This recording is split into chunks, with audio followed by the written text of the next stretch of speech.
वो सुबह एक खौफनाक सन्नाटे के साथ शुरू हुई। सूरज तो निकला, लेकिन उसकी किरणों में वो ताजगी नहीं थी। नदियां, जो कल तक कल कर बहती थीं, आज पत्थरों की सूखी लकीरें बन चुकी थीं।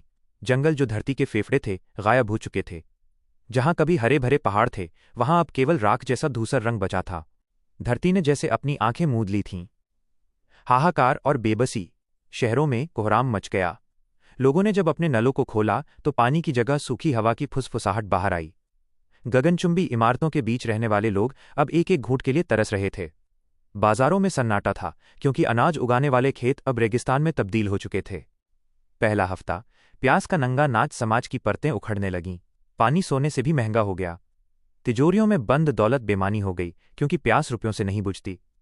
सड़कों पर जानवर दम तोड़ रहे थे और इंसान अपनी ही छाया से डरने लगा था।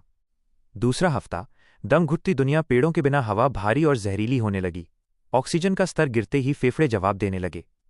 अस्पतालों के बाहर लंबी कतारें थीं, लेकिन दवा देने वाला कोई न था। लोग मास्क लगाकर उस ऑक्सीजन को ढूंढ रहे थे जिसे उन्होंने कल तक मुफ्त में बर्बाद किया था। आईना और एहसास। जब आधी दुनिया खामोश हो गई, तब रेडियो की घरघराहट में एक बूढ़े वैज्ञानिक की कांपती आवाज गूंजी। हमने सोचा था कि हम कुदरत के मालिक हैं, जबकि हम उसके केवल एक छोटे से हिस्से थे। हमने जंगलों को कंक्रीट के लिए काटा, नदियों को कचरे से पाट दिया। आज धरती मरी नहीं है, उसने बस हमें अपना भविष्य दिखा दिया है कि हमारे बिना वो रह सकती है, पर उसके बिना हम कुछ भी नहीं। वो आवाज किसी हथौड़े की तरह लोगों के ज़मीर पर लगी। पश्चाताप के आंसू बहे, पर आंखें गीली करने के लिए भी शरीर में पानी नहीं बचा था। अंतिम संघर्ष और चमत्कार।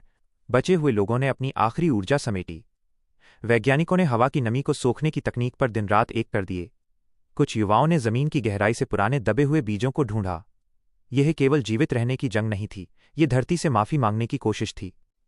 महीनों की धूल और तपिश के बाद एक शाम आसमान का रंग बदला। काले बादल नहीं, बल्कि गहरी धूसर घटाएं घिरीं। और फिर टप, एक बूंद सूखी धूल पर गिरी और सौंधी महक उठी। वो महक किसी इत्र से कहीं ज्यादा कीमती थी। जब बारिश तेज हुई तो लोग नहाने के लिए नहीं, बल्कि उस जीवन को चखने के लिए घरों से बाहर निकल आए। वे रो रहे थे, और उनके आंसू बारिश के पानी में मिलकर मिट्टी को सींच रहे थे। सीख। यह केवल एक कहानी नहीं, एक चेतावनी है। जल ही जीवन है और वृक्ष ही श्वास। यदि हम आज नहीं संभले, तो कल हमारी संतानों के पास नदियां नहीं, केवल उनकी कहानियां होंगी। प्रकृति हमारी जरूरतें पूरी कर सकती है, लेकिन हमारा लालच नहीं।